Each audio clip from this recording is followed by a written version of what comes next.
એક અજાણી છોકરી, તે પણ આટલી મસ્ત. હવે નહીં રહેવાય. બેંક બંધ થતાની સાથે જ આદિત્ય પોતાની કાર લઈને ઘર તરફ આવી રહ્યો હતો. ઘરનું 23 કિલોમીટરનું અંતર પણ દિલ્હીના ભારે ટ્રાફિકને કારણે 100 કિલોમીટરથી ઓછું નહોતું લાગી રહ્યું. ગાડીઓની લાંબી કતાર વચ્ચે આદિત્યની કાર જાણે રડતી ખડતી સળકી રહી. અંધારું વધતું જતું હતું. બીજી બાજુથી આવતી ગાડીઓની તેજ રોશની આંખોને બહુ પરેશાન કરી રહી હતી.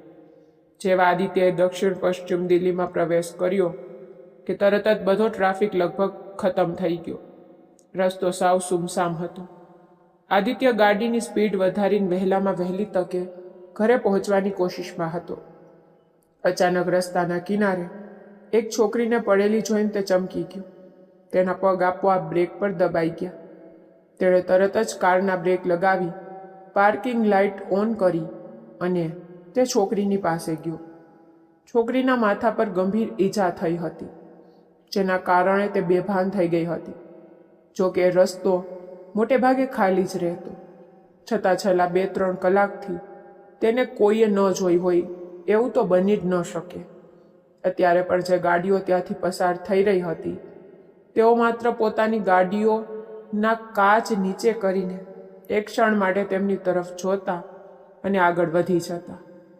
આ મહાન શહેરની મહાન ક્રૂરતા અને નિષ્ઠુરતા દર્શાવતી કડવી સચ્ચાઈ હતી. આદિત્યએ પોતાની મર્યાદામાં રહીને એ છોકરીના મોબાઈલ ફોન કે પર્સ વગેરેની તપાસ કરવા ઈચ્છી, જેથી તેના પરિવારજનોને જાણ કરી શકાય. પરંતુ કદાચ તેને બેભાન જોઈને કોઈ ચોર તેનું મોબાઈલ અને પર્સ લઈને ફરાર થઈ ચૂક્યો હતો. પરેશાન થઈ ને આદિત્યએ 108 નંબર પર ફોન કરવાની કોશિશ કરી, પરંતુ દર વખતે ફોન એક જ રિંગ વાગીને કટ થઈ જતો હતો. છોકરીની હાલત વધુ ને વધુ ગંભીર થઈ રહી હતી. તેથી આદિત્યએ તેને હળવેથી પોતાના હાથોમાં ઉચકી. તેની કોમળતાનો એક અહેસાસ તેને થયો અને તેને પોતાની કારની પાટલી સીટ પર સુવડાવી દીધી. તેણે ઝડપથી ગાડી દોડાવી અને નજીકની મલ્ટી સ્પેશિયાલિટી હોસ્પિટલના ઇમરજન્સી વોર્ડમાં તેને એડમિટ કરાવી દીધી. હોસ્પિટલવાળાએ એ જ પોલીસને ફોન કરીને આ અકસ્માતની સૂચના આપી. ડ્યુટી ડોક્ટરે છોકરીની તપાસ કર્યા પછી આદિત્યને એક ફોર્મ પર સહી કરવા અને તરત જ 10,000 રૂપિયા જમા કરાવવા કહ્યું, કારણ કે છોકરી બેભાન હતી અને તેનું કોઈ પરિચિત પણ ત્યાં નહોતું. તેથી આદિત્યએ માનવતાના નાતે એ ફોર્મ પર દસ્તખત કરી દીધા અને પોતાના કાર્ડથી 10,000 રૂપિયાનું પેમેન્ટ પણ કરી દીધું. તેને વિચાર્યું કે જેવી આ છોકરીને હોશ આવશે, તેના કોઈ પરિચિતનો નંબર લઈને તેને સોંપી દેશે અને પોતાના આપેલા પૈસા પાછા લઈને ચાલ્યો જશે. તે છોકરીની બેભાન અવસ્થાને કારણે ડૉક્ટરે ઈલાજ પહેલાં એક્સરે અને MRI વગેરે ટેસ્ટ કરાવવા કહ્યું અને પછી તેનું પ્રાથમિક ઉપચાર શરૂ કર્યું. ઈજા ગંભીર લાગતી હતી, તેથી ડૉક્ટરે ઓપરેશન કરીને તેને ICUમાં રાખી હતી. આદિત્ય આખી રાત બેચેનીથી એ હોસ્પિટલના કોરિડોરમાં આટા મારતો રહ્યો, જાણે તેનો કોઈ પોતાનો જ ખૂબ નજીકનો માણસ હોસ્પિટલમાં ભરતી ન હોય. સવાર થવા આવી હતી, તેથી આદિત્યએ ડ્યુટી ડૉક્ટરને પોતાનો નંબર આપતા કહ્યું, આ છોકરીને મેં જ એડમિટ કરાવી છે. અહીં તેના પરિવારમાંથી કોઈ નથી, એટલે હું મારો નંબર છોડીને જાઉં છું. જેવો આ છોકરીને હોશ આવે કે કોઈ જરૂર પડે મને ફોન કરી દેજો. આદિત્ય પોતાના ઘરે આવ્યો, ફ્રેશ થયો અને ઓફિસ જવા નીકળી ગયો. આદિત્ય તેના માતા પિતાનો એક માત્ર દીકરો હતો. તેમણે આદિત્યને બહુ સારા શિક્ષણ અને સંસ્કાર આપ્યા હતા. તે એક પ્રતિષ્ઠિત બેંકમાં બ્રાન્ચ મેનેજરના પદ પર કામ કરતો હતો. માતા પિતાની બહુ ઈચ્છા હતી કે કોઈ સારી સુયોગ્ય કન્યા સાથે લગ્ન કરાવી આદિત્યનો સંસાર વસાવી દે, પરંતુ વિધાતાને કંઈક બીજું જ મંજૂર હતું. 2 વર્ષ પહેલાં જ એક કાર અકસ્માતમાં ગંભીર રીતે ઘાયલ થયા પછી આ જ હોસ્પિટલમાં આદિત્યના માતા પિતાએ દમ તોડી દીધો હતો. તેમના ગયા પછી આદિત્યની તો જાણે દુનિયા જ ઉજ્જળ થઈ ગઈ હતી. તે એકદમ તૂટી ગયો હતો. દૂરના સંબંધીઓએ ક્યારેક તેને 1-2 માંગા પણ સૂચવ્યા, પરંતુ આદિત્ય હજુ સુધી એ આઘાતમાંથી બહાર આવીને લગ્ન કરવાના મૂડમાં નહોતો. હવે આ છોકરીના અકસ્માતે તેને ફરીથી એ જ જૂની યાદોમાં લાવી દીધો હતો. એ જ હોસ્પિટલના ચક્કર, એ જ MRI, CT સ્કેન, દવાઓની ભાગદોડ, બ્લડ બેંક અને પેથોલોજીના ચક્કર, અને અંતે પહેલાં પિતાજીનું અને બીજા જ દિવસે માનું શાંત થઈ જવું. આદિત્યની સામે આખો ઘટનાક્રમ કોઈ ફિલ્મની જેમ ફરી રહ્યો હતો. આ બધું વિચારતા વિચારતા આદિત્ય ક્યારે પોતાની બેંકે પહોંચી ગયો તેને ખબર જ ના પડી. ઓફિસના કામોમાં અટવાયા પછી આદિત્ય એ છોકરી વિશે લગભગ ભૂલી જ ગયો હતો. ત્યાં જ સાંજે 4:30 વાગ્યાની આસપાસ તેને હોસ્પિટલમાંથી ફોન આવ્યો કે છોકરીને હોશ આવી ગયો છે, તમે આવીને ડૉક્ટર સાથે વાત કરી લો. આદિત્ય આ સમાચાર સાંભળીને એટલો ખુશ થઈ ગયો જાણે તેના પોતાના જ કોઈ સગાના સાજા થવાના સમાચાર હોય. આદિત્ય વારંવાર ઘડિયાળ સામે જોઈ રહ્યો હતો કે ક્યારે 6 વાગે અને ક્યારે તે હોસ્પિટલ જવા નીકળે. સામાન્ય રીતે આદિત્ય સાંજે 6 વાગ્યા બેંક બંધ થવાના સમય પછી પણ 1-8 કલાક સુધી સ્ટાફ સાથે કામમાં પરોવાયેલો રહેતો હતો. મહિનાના ક્લોઝિંગ સમયે તો રાતના 10 પણ વાગી જતા. પણ આજે જેવા 6 વાગ્યા કે તરત જ આદિત્યએ પોતાના આસિસ્ટન્ટ મેનેજર અનુરાગને કહ્યું કે તે કોઈ જરૂરી કામથી જઈ રહ્યો છે. કામ પતે એટલે ઓફિસ બંધ કરાવી દેજો.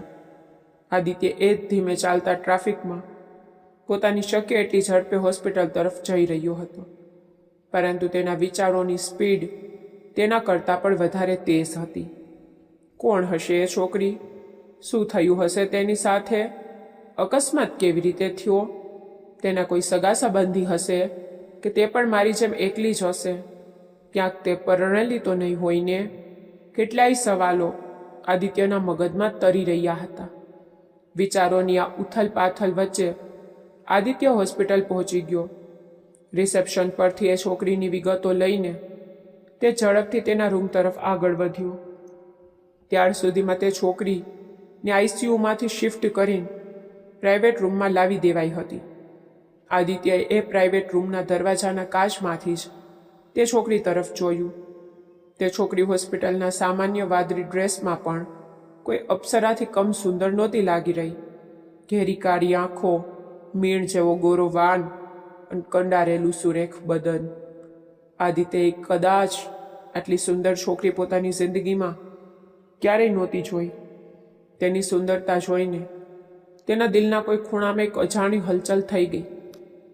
જેવો આદિત્ય એ રૂમની અંદર પહોંચ્યો ત્યાં ઊભેલી નર્સ તે છોકરીને આદિત્યની ઓળખાણ આપતા કહ્યું, આ જે ભલા માણસ છે જેમણે તમને અહીં એડમિટ કરાવ્યા અને તમારો ઈલાજ કરાવ્યો.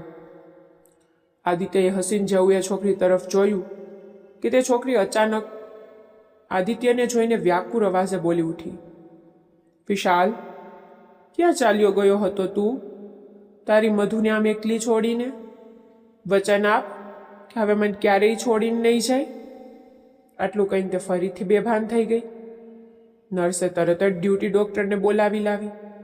ડૉક્ટરે તે છોકરીને કેટલાક ઇન્જેક્શન આપ્યા અને આદિત્યને બહાર લાવીને બોલ્યા, it's a typical case of neurological disorder.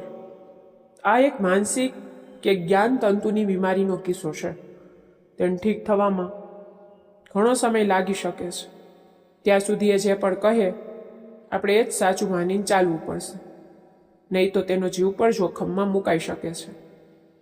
આદિત્યએ ડૉક્ટરને કહ્યું, પણ તે મને કોઈ વિશાલ નામે બોલાવી રહી હતી અને પોતાને મધુ.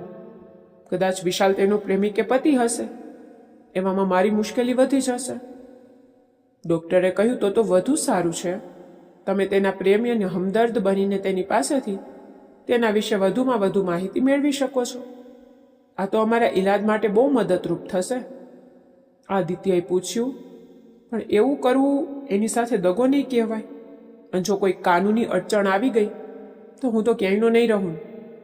ડૉક્ટરે તેને આશ્વાસન આપતા કહ્યું, આવા માનસિક દર્દીઓના ઈલાજમાં ઘણીવાર એક જ માણસે કેટલાય પાત્રો ભજવવા પડે છે. તમારે તો બસ એક જ માત્ર ભજવવાનું છે અને કોઈ કાનૂની સમસ્યા નહીં થાય.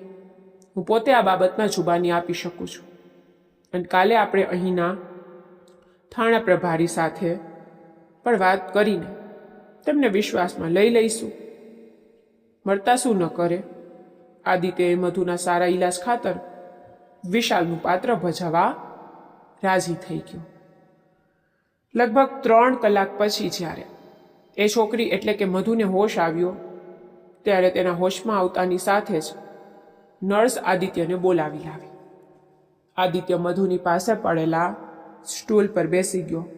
મધુ જે આદિત્યના આવ્યા પહેલા બેચેનીથી આમ તેમ જોઈ રહી હતી, તેના આવતાની સાથે જ શાંત થઈ ગઈ. તેણે ધબકતા દિલ સાથે આદિત્યનો હાથ પોતાના નાજુક હાથોમાં પકડી લીધો અને ગાઢ નિંદ્રામાં સડી પડી. આદિત્ય માટે આ સ્પર્શ આખા શરીરમાં એક મીઠી ધ્રુજારી, એક રોમાંચ પેદા કરનારો હતો. પહેલીવાર કોઈ અજાણી છોકરીએ તેનો હાથ આટલા હક અને પ્રેમથી પકડ્યો હતો. ગાઢ ઊંઘમાં હોવા છતાં પણ મધુના ચહેરા પર એક મીઠું સ્મિત દેખાઈ રહ્યું હતું. કદાચ તે કોઈ ખૂબ જ સુંદર સપનું જોઈ રહી હતી. આ દરમિયાન તેને ઊંઘતી જોઈને આદિત્યએ ધીમેથી પોતાનો હાથ છોડાવવાની કોશિશ કરી તો લાગ્યું કે મધુની ઊંઘ ઉડી રહી છે. તેથી તેણે તેનો હાથ એમ જ પકડી રાખ્યો. વહેલી સવાર સુધી આદિત્ય પણ ઊંઘમાં ને ઊંઘમાં એ સ્ટૂલ પર બેઠા બેઠા જ મધુના પલંગ પર માથું ઢારીને સૂઈ ગયો હતો. સવારે મધુએ બહુ જ વહાલથી આદિત્યના વાળમાં હાથ ફેરવ્યો. એ પ્રેમાળ સ્પર્શથી આદિત્યની આંખ ખુલી ગઈ. તેના જાગતા જ મધુએ પ્યારથી પૂછ્યું, વિશાલ, આપણે ઘરે ક્યારે જઈશું?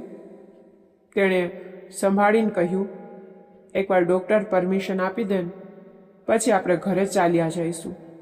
અચ્છા સાંભળ, તારા અકસ્માત વિશે ઇન્સ્પેક્ટર સાહેબ તારું નિવેદન દેવા માંગે છે. તેમને ક્યારે બોલાવી લઉં? મધુએ આદિત્યની આંખોમાં આંખો પોરવીને કહ્યું, ત્યારે પણ બોલાવી લો, બસ તું મારી સાથે રહેજે. આદિત્યએ મધુને કહ્યું, હું ઘરે જઈને ફ્રેશ થઈને આવું છું, પછી ડૉક્ટર અને ઇન્સ્પેક્ટર સાહેબ સાથે વાત કરીને આવીશ. તું તારું ધ્યાન રાખજે. મધુને ભરોસા આપીને આદિત્ય ઘરે આવ્યો, ફ્રેશ થયો અને તરત જ ડૉક્ટરને ફોન કરીને મધુ વિશે બધું જણાવ્યું અને ઇન્સ્પેક્ટરના નિવેદનની વાત યાદ અપાવી. ડૉક્ટરે ઇન્સ્પેક્ટર સાથે વાત કરીને કન્ફર્મ કર્યું કે સવારે 9 વાગ્યે જ નિવેદન આપીને તમે તમારી ઓફિસે નીકળી જજો. વિશાલ એટલે કે આદિત્ય સવારે 8:45 વાગ્યે જ હોસ્પિટલ પહોંચી જાય છે. જ્યાં ડૉક્ટર અને ઇન્સ્પેક્ટર આપસમાં મધુના કેસ વિશે જ વાત કરી રહ્યા હતા. આદિત્યને જોતા જ ડૉક્ટરે તેની ઓળખાણ ઇન્સ્પેક્ટર સાથે કરાવી. ઇન્સ્પેક્ટરે પણ તેને કહ્યું કે જો તમારા થોડા ડ્રામા કરવાથી કોઈનો જીવ બચી શકતો હોય તો એમાં વાંધો જ શો છે? બસ જે પણ કરો કાનૂની મર્યાદામાં રહીને કરજો તો અમને કોઈ વાંધો નથી. ચાલો હવે તેનું નિવેદન લઈ લઈએ. ડૉક્ટર, ઇન્સ્પેક્ટર, મહિલા પોલીસ કર્મી અને આદિત્ય એ પ્રાઇવેટ રૂમમાં જાય છે. એ સમયે મધુ સૂતી હતી, તેથી એ મહિલા પોલીસ કર્મી પહેલાં અંદર આવીને મધુને જગાડે છે અને નિવેદન આપવા માટે કહે છે. તો મધુ હઠ પકડીને કહે છે, પહેલાં મારા પતિ વિશાલને અંદર આવવા દો, પછી જ હું નિવેદન આપીશ. ઇન્સ્પેક્ટર, આદિત્ય અને ડૉક્ટર અંદર આવે છે. ડૉક્ટર અને આદિત્ય બંને મધુને નિવેદન આપવાનું કહે છે અને પૂછે છે કે અકસ્માત કેવી રીતે થયો, શું કોઈએ જાણી જોઈને ટક્કર મારી હતી? આખી ઘટના વિગતવાર જણાવો. મધુએ કહ્યું, 2 દિવસ પહેલાં હું મારા પતિ વિશાલથી કોઈ વાત પર નારાજ થઈને ઘર છોડીને જઈ રહી હતી. ત્યારે જ એક જગ્યાએ પૂરપાટ ઝડપે આવતી કારે મને ટક્કર મારી દીધી, જેનાથી હું બેભાન થઈ ગઈ. જ્યારે હોશ આવ્યો ત્યારે હું આ હોસ્પિટલમાં હતી. મારો મોબાઈલ ફોન, પર્સ વગેરે કદાચ એ જ ઘટનાના સ્થળે પડી ગયો હશે. ઇન્સ્પેક્ટરે બધું નિવેદન નોંધી લે છે. આ પછી તેઓ મધુને તેના માતા પિતા અને અન્ય સંબંધો વિશે પૂછે છે. તો મધુ સહેજતાથી કહે છે કે આ બધું તમે વિશાલને પૂછી શકો છો. એમ પણ આ બધા સવાલોને મારા અકસ્માત સાથે કોઈ લેવા દેવા નથી. ઇન્સ્પેક્ટર ડૉક્ટર તરફ જુએ છે. ડૉક્ટર તેને શાંત રહેવાનો ઇશારો કરે છે અને તેમની સાથે રૂમની બહાર આવીને કહે છે, જો તેને કંઈ પણ યાદ નથી તો આપણે જવાબ આપવા માટે જબરદસ્તી ન કરી શકીએ. મારા હિસાબે આદિત્યની સાથે રહેવાથી તેનામાં સુધારો થવાની શક્યતા ખૂબ વધારે છે. તમે તેનું આગળનું નિવેદન પછીથી પણ લઈ શકો છો. ઇન્સ્પેક્ટરે ડૉક્ટરને પૂછ્યું, અને જો એનામાં સુધારો ન આવ્યો તો? ડૉક્ટરે હસતા હસતા કહ્યું, તો પછી આદિત્યને જ વિશાલ બનાવીને રાખી દઈશું. એમ પણ તે પોતાના માતા પિતાના ગયા પછી એકલતા અને ડિપ્રેશનનો શિકાર થઈ રહ્યો હતો. ડૉક્ટરની વાત સાંભળીને ઇન્સ્પેક્ટર મોટેથી હસી પડ્યા અને ત્યાંથી ચાલ્યા ગયા. અહીં મધુએ આદિત્યને કહ્યું, ડૉક્ટર સાહેબને પૂછો ને, આપણે ઘરે ક્યારે જઈ શકીએ? ત્યાં જ ડૉક્ટર પાછા રૂમમાં આવે છે અને મધુને કહે છે કે આજે સાંજે જ તને ડિસ્ચાર્જ કરી દઈશ. બસ હું જે દવા લખી આપું તે રોજ સમયસર લેતી રહે છે. વિશાલ એટલે કે આદિત્ય પરેશાન થઈને ડૉક્ટર સામે જુએ છે. તે વિચારી રહ્યો હતો કે ઈલાજના નામે ડૉક્ટર ઓછામાં ઓછા 10થી 15 દિવસ તો તેને હોસ્પિટલમાં રાખશે જ. પણ આ શું? આ તો આજે જ રજા આપી રહ્યા છે. હવે તો મધુની આખી જવાબદારી એણે પોતે જ ઉઠાવવી પડશે. તે મધુને એમ કહીને સાંજે ઓફિસેથી આવીને તને ઘરે લઈ જઈશ પોતાની બેંક તરફ નીકળી ગયો. તેને સમજાતું નહોતું કે જ્યારે મધુની યાદદાશ્ત પાછી આવશે ત્યારે તે અને તેનો અસલી પતિ વિશાલ મારા વિશે શું વિચારશે. શું હું તેને દગો આપી રહ્યો છું? પણ હું અત્યારે તેને સાચું કહી પણ શકતો નથી. ડૉક્ટરે તો કહ્યું કે આવી સ્થિતિમાં તેને જીવનું જોખમ થઈ શકે છે. આ બધું વિચારતા વિચારતા આદિત્ય ક્યારે બેંક પહોંચી ગયો એની એને ખબર જ ન પડી. રોજની જેમ આજે પણ બેંકમાં બહુ કામ હતું. તેથી આદિત્ય કુશળતાપૂર્વક પોતાના કર્મચારીઓને પ્રોત્સાહિત કરીને બધું કામ કરાવી રહ્યો હતો.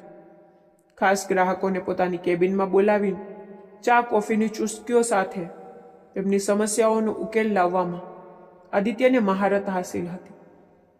તેનું માનવું હતું કે જો ગ્રાહકો સાથે સારા સંબંધો બનાવીશું તો તેમનું વર્તન આપણા પ્રત્યે સહયોગી રહેશે. નહીંતર સ્વાર્થ વગર તો તમારો સગો સંબંધી પણ તમારી વાત નહીં સાંભળે. ક્યારેક સાંજના 5:30 વાગી ગયા. આદિત્યને ખબર જ ન પડી. ત્યાં તેના મોબાઈલ પર હોસ્પિટલમાંથી ફોન આવ્યો. ફોન મધુનો જ હતો. તે એટલા અધિકારથી બોલી રહી હતી કે આદિત્યના આશ્ચર્યનો પાર ન રહ્યો. સાંભળો વિશાલ, ડૉક્ટરે ડિસ્ચાર્જ પેપર પર સાઇન કરી દીધી છે. ફાર્મસી અને પેથોલોજીનું પેમેન્ટ કર્યા પછી આપણે ઘરે જઈ શકીએ છીએ. તારે આવવામાં હજુ કેટલો સમય લાગશે? આદિત્યને તો એવું જ લાગતું જ નહોતું કે તે મધુ સાથે પહેલીવાર ફોન પર વાત કરી રહ્યો છે. તેને મધુને ખાતરી આપી કે 7:30 સુધીમાં તે હોસ્પિટલ પહોંચીને તેને ઘરે લઈ જશે. આદિત્યએ ઉતાવળે બધા કામ સમેટ્યા અને લગભગ 6:15 વાગ્યે પોતાના આસિસ્ટન્ટ મેનેજરને બાકીના કામની જવાબદારી સોંપીને હોસ્પિટલ જવા નીકળી ગયો. ભારે ટ્રાફિક સાથે લડતા લડતા આદિત્ય લગભગ 7:30 વાગ્યે હોસ્પિટલ પહોંચી જ ગયો. હોસ્પિટલનું બાકીનું બિલ ચૂકવીને ડિસ્ચાર્જ પેપર્સ અને પ્રિસ્ક્રિપ્શન લઈને આદિત્ય મધુના રૂમમાં પહોંચ્યું. ત્યાં કેટલાક સફાઈ કર્મચારીઓ અને નર્સિંગ સ્ટાફ ઇનામની આશાએ આદિત્ય તરફ જોઈ રહ્યા હતા.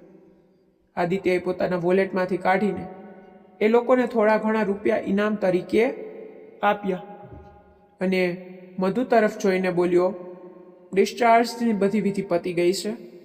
બસ હવે આ પ્રિસ્ક્રિપ્શનમાં લખેલી દવાઓ લઈ લો, પછી આપણે ઘરે જઈએ. ત્યાં હાજર નર્સે કહ્યું, સર, મેડમના કપડાં આપી દો તો હું ચેન્જ કરાવી દઉં. આદિત્ય મૂંઝવણમાં મુકાઈ ગયો. આ વાત તો તેના મગજમાં આવી જ નહોતી. ત્યાં જ મધુએ વહાલથી કહ્યું, વિશાલ સીધો ઓફિસેથી અહીં આવ્યો છે એટલે મારા કપડાં નથી લાવી શક્યો. તમે મને એ જ કપડાં પહેરાવી દો જે હું પહેરીને આવી હતી. જ્યાં સુધી નર્સ મધુને તેના લોહીવાળા કપડાં પહેરાવતી હતી ત્યાં સુધીમાં આદિત્યએ ફાર્મસીમાં જઈને ડૉક્ટરે લખેલી દવાઓ લીધી અને બાકીનું પેમેન્ટ પતાવ્યું. મધુને લોહીથી ખરડાયેલા કપડામાં જોઈને આદિત્યને સારું તો નહોતું લાગી રહ્યું. આદિત્ય મધુને લઈને ઘર તરફ જઈ રહ્યો હતો. ત્યાં જ રસ્તામાં એક ગાર્મેન્ટ સ્ટોર જોઈને તેણે કાર રોકી અને મધુને કહ્યું, આપણે અહીંથી તારા માટે કપડાં લઈ લઈએ. આવા કપડામાં ઘરે પહોંચીશું તો સોસાયટીના લોકો શું વિચારશે? એટલે તું અંદર જઈને કપડાં પસંદ કરી લે. હું કાઉન્ટર પર આવીને પેમેન્ટ કરી દઈશ. મધુએ આશ્ચર્યથી કહ્યું, વિશાલ, તારું મગજ તો ઠેકાણે છે ને? આ લોહીથી લથપથ કપડામાં હું ત્યાં અંદર કેવી રીતે જઈશ? તું જ જઈને તારી પસંદગીના કપડાં લઈ આવ. મજબૂર થઈ ને આદિત્યએ ગાર્મેન્ટ સ્ટોરમાં મધુ માટે કપડાં લેવા ગયું. જિંદગીમાં પહેલી વાર તે લેડીઝ કપડાં ખરીદી રહ્યું હતું, એટલે તે બહુ જ અસહજ અનુભવી રહ્યો હતો. તે એ પણ જાણતો હતો કે ઘરે તો મધુ માટે કોઈ કપડાં હશે નહીં, એટલે તેના માટે જે પણ લેવાનું હોય તે અત્યારે જ લેવું પડશે. એ ગાર્મેન્ટ સ્ટોરમાં પહોંચતા જ સેલ્સ ગર્લ સવાલોની ઝડી વરસાવી દીધી. સર, મેડમ માટે કેવા કપડાં જોઈએ? ઇન્ડિયન કે વેસ્ટર્ન? કયો કલર ગમશે? વગેરે વગેરે. આદિત્યએ સેલ્સ ગર્લને મદદ કરવા વિનંતી કરી. તેણે કહ્યું, મેડમનો હમણાં જ અકસ્માત થયો હતો, એટલે તે ઉપર આવી શકે તેમ નથી. તમે પ્લીઝ મારી સાથે કાર સુધી આવીને તેમને મળી લો અને કપડાં સિલેક્ટ કરવામાં મારી મદદ કરો. મારે તેમના માટે બધા જ કપડાં લેવાના છે. એ સેલ્સ ગર્લ પોતાના શોપ ઓનરની પરવાનગી લઈને આદિત્ય સાથે પાર્કિંગમાં આવી. તે સેલ્સ ગર્લ પોતાની અનુભવી આંખોથી મધુને જોઈ અને સ્મિતથી કહ્યું, મેડમ, સર તમને બહુ પ્રેમ કરે છે, એટલે જ તેમણે મને પૂછવા મોકલેલી છે કે તમને કેવા કપડાં પસંદ છે. મધુની સલાહ લઈને સેલ્સ ગર્લે અને આદિત્ય ગાર્મેન્ટ સ્ટોરની અંદર ગયા. તેણે બધી મળીને 5 થી 6 જોડ કપડાં લઈને આદિત્યને આપ્યા. એ કપડાના ભારેખમ બિલની ચૂકવણી કરીને આદિત્ય મધુ સાથે પોતાના ઘર તરફ આગળ વધ્યું. ઘરે પહોંચતા પહેલા આદિત્યએ પોતાની રોજિંદી દુકાન પરથી બ્રેડ અને ઈંડા લીધા. તે જાણતો હતો કે અત્યારે ઘરમાં ખાવા માટે કંઈ જ નહીં હોય, એટલે ઓછામાં ઓછું બ્રેડ આમલેટ ખાઈને રાત તો નીકળી જશે.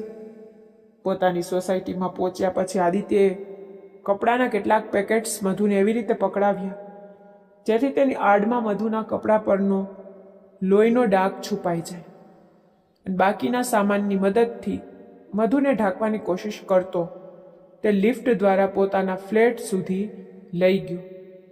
દિલ્હીની એ પોસ્ટ કોલોનીમાં આદિત્યનો 3 BHKનો અત્યાધુનિક ફ્લેટ હતો. પોતાની બેગમાંથી ચાવી કાઢીને આદિત્યએ દરવાજો ખોલ્યો અને મધુને બહુ આદરપૂર્વક અંદર આવવા કહ્યું. તે મધુના હાવભાવ સમજવાની કોશિશ કરી રહ્યો હતો. તેણે મધુને કહ્યું, આ પેકેટ્સમાં તારા બધા કપડાં છે. તું બાથરૂમમાં જઈને નહાઈને ફ્રેશ થઈ જા. ત્યાં સુધી હું પણ બીજા વોશરૂમમાં ફ્રેશ થઈને ચા બનાવી લઉં. આદિત્યએ મધુના ચહેરા પરથી અનુભવ્યું કે તે પણ તેના ઘરનું નિરીક્ષણ કરી રહી હતી. જો તે તેની પત્ની હોત તો તેને ઘરના બધા રૂમ વિશે ખબર હોવી જોઈતી હતી. ઘરમાં તેના કપડાં અને બાકીની વસ્તુઓ પણ હોવી જોઈતી હતી, પરંતુ મધુએ આવો કોઈ પ્રશ્ન જ ન કર્યો. તે આદિત્યના જણાવેલા બાથરૂમમાં ગીઝર ચાલુ કરીને નહાવા ચાલી ગઈ.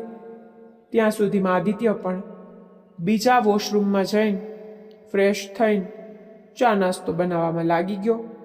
નહાયા પછી મધુ પોતાના ખુલ્લા ભીના વાળ સાથે આદિત્યની પાછળ કિચનમાં આવી. એ ભીના વાળમાં મધુ અદ્ભુત સુંદર લાગી રહી હતી. આદિત્ય એક ટીશે તેને જોતો જ રહી ગયો, જાણે સમય થંભી ગયો હોય. ત્યાં જ મધુએ આદિત્યને ઢંઢોળતા પૂછ્યું, વિશાલ, મારી ક્રીમ અને હેર બ્રશ વગેરે ક્યાં રાખ્યા છે? મધુનો અવાજ સાંભળીને આદિત્ય ચોંકી ગયો, જાણે તે કોઈ સપનામાંથી જાગ્યો હોય. તેણે મધુને સંભાળતા કહ્યું, હું કાલે સવારે બધું લઈ આવીશ. મધુએ કહ્યું, ઠીક છે, હવે તું ડ્રોઈંગ રૂમમાં બેસીને ટીવી ચાલુ કર. ત્યાં સુધી હું ચા અને નાસ્તો લઈને આવું છું. આદિત્ય થોડો અસહજ થઈને ડ્રોઈંગ રૂમમાં આવીને ટીવી જોવા લાગ્યો. 10 મિનિટમાં મધુ ચા અને નમકીનની ટ્રે લઈને આવી. સોફા પર આદિત્યને બિલકુલ અડીને બેસી ગઈ. આદિત્યને તો ક્ષણ માટે એવું જ લાગ્યું કે તે ખરેખર પરિણીત છે અને મધુ તેની પત્ની છે, પણ ત્યાં જ તેને પોતાની મર્યાદા યાદ આવી. તે ટીવીનું રિમોટ ઉઠાવવાના બહાને ઊભો થયો અને પછી મધુથી થોડો દૂર બેસી ગયો. મધુના હાથની બનાવેલી ચા પીને તે ફરીથી સપનાઓમાં ખોવાઈ ગયો. કાશ મધુની યાદદાશ્ત ક્યારેય પાછી જ ન આવે તો તે તેને પોતાની પત્ની બનાવીને હંમેશા પોતાની સાથે રાખી શકે. પણ બીજી જ ક્ષણે તેને અહેસાસ થયો કે તે પોતાના સ્વાર્થ માટે આ શું વિચારી રહ્યો છે. જો મધુની યાદદાશ્ત જતી રહી છે તો તેણે તેનો ગેરફાયદો ન ઉઠાવવો જોઈએ અને તેનો અસલી પતિ વિશાલ કેટલી બેચેનીથી તેને શોધતો હશે. આદિત્યએ મધુને કહ્યું, મધુ, ડિનરમાં હું બ્રેડ આમલેટ બનાવી લાવું છું. અત્યારે તારી તબિયત ખરાબ છે, માથાનો ઘા હજુ પૂરો રૂઝાયો નથી, એટલે તું કંઈ કામ ન કર. તારે આરામની સખ્ત જરૂર છે. મધુ આદિત્ય તરફ શાંતિથી જોતી રહી. આદિત્યએ મધુ માટે એક બેડરૂમની સાફ સફાઈ કરીને તેને વ્યવસ્થિત કરી આપ્યું. અત્યાર સુધી એકલા રહેવાને કારણે આદિત્યએ ક્યારેય પોતાના રૂમને પણ આટલી બારીકાઈથી ગોઠવ્યો નહીં જેટલો તે અત્યારે ગોઠવી રહ્યો હતો. રૂમ વ્યવસ્થિત કરીને આદિત્ય કિચનમાં જઈને બ્રેડ આમલેટ બનાવવા લાગ્યું. મન કરવા છતાં પણ મધુ કિચનમાં આવી ગઈ અને કિચનના સામાનની તપાસ કરવા લાગી. આદિત્ય પાસેથી કાગળ પેન લઈને તે ઘરના જરૂરી કરિયાણાના સામાનનું લિસ્ટ બનાવવા લાગી. આદિત્ય એકલો જ રહેતો હતો એટલે ઘરમાં મોટાભાગની જરૂરી વસ્તુઓનો અભાવ હતો. મધુએ બહુ બારીકાઈથી બધી વસ્તુઓનું એક લાંબુ ચોડું લિસ્ટ બનાવી વિશાલને મતલબ આદિત્યને આપી દીધું. આદિત્યએ આટલો બધો સામાન પહેલાં ક્યારેય મંગાવ્યો નહોતો એટલે તે ગભરાઈને બોલ્યો, આટલો બધો સામાન? એના કરતાં સારું છે કે આપણે રેસ્ટોરન્ટમાં જઈને ખાઈ આવી અથવા કે તો ટિફિન બંધાવી લો. પરંતુ મધુના આગ્રહ પર તેણે ઓનલાઈન શોપિંગ એપ પરથી લિસ્ટ મુજબ બધો સામાન ઓર્ડર કરી દીધો. લગભગ 8,000 રૂપિયાથી વધુનો સામાન થયો હતો, પણ શું કરે, તે મધુને ના પાડી શકે તેમ હતો નહીં. તે મન જ મન હિસાબ કરવા લાગ્યો.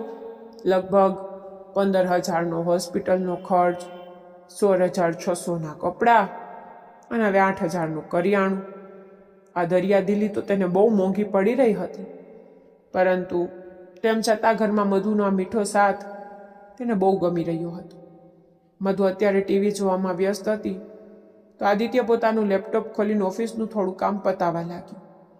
જોકે તે અને મધુ કોઈ વાત નહોતા કરી રહ્યા, છતાં તેની હાજરી માત્રથી આદિત્યને એકલતા દૂર થઈ રહી હતી. નહીતર માતા પિતાના ગયા પછી તો તેને આ ઘરની સૂની દિવાલો સાથે રહેવાની આદત પડી ગઈ હતી.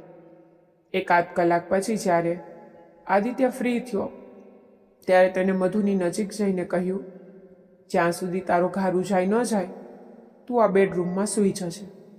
હું બાજુના બેડરૂમમાં સૂઈશ. કોઈ પ્રોબ્લેમ લાગે તો મને જગાડી દેશે. મધુએ એક આછી ઉદાસ મુસ્કાન સાથે આદિત્ય તરફ જોયું, જાણે તેનું આ રીતે અલગ શું તેને બિલકુલ પસંદ ન આવ્યું હોય. મિત્રો, શું મધુની યાદશક્તિ ખરેખર જતી રહી છે કે પછી આદિત્યના ઘરમાં રહેવાની આ તેની કોઈ મોટી ચાલ કે સાજિશ છે?